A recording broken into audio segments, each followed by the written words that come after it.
আগামী হালিয়ে বৃহস্পতিবার জুলাই 2 তারিখতন শুরু হব চলতি বছরের এইচএসসি ও সমমানের পরীক্ষা। প্রশ্ন ফাঁস ও নহল ঠেকা পেলে লোয়াইয়ে এবার বিশেষ নিরাপত্তা ব্যবস্থা, তাইব সিসি ক্যামেরাও।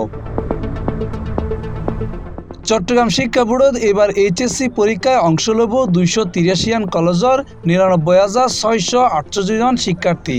এই বছর 11 শিক্ষা বোর্ডের ফর্ম পূরণ করছে 12,67,486 জন পরীক্ষার্থী।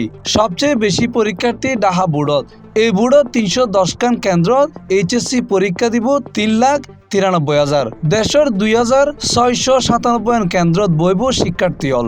প্রথম দিন দেশের 9 সাধারণ শিক্ষা বোর্ডত বাংলা প্রথম পত্র পরীক্ষা অনুষ্ঠিত হব। সকাল 10টার পরীক্ষা শুরু হয়ে দুপুর 1টা পর্যন্ত চলিব।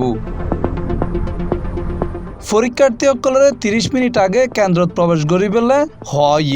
এইচএসসি ও সমমান পরীক্ষায় সুষ্ঠু, স্বচ্ছ ও নহলমুক্ত পরিবেশ নিশ্চিত করি পেলে কেন্দ্র পরিচালনা, প্রশ্নপত্রের নিরাপত্তা, পরীক্ষার্থী প্রবেশ, কক্ষ ব্যবস্থাপনা সহ ব্যাগ বিষয়ে বিস্তারিত নির্দেশনা দিয়ে শিক্ষা বোর্ড ব্যাগিন।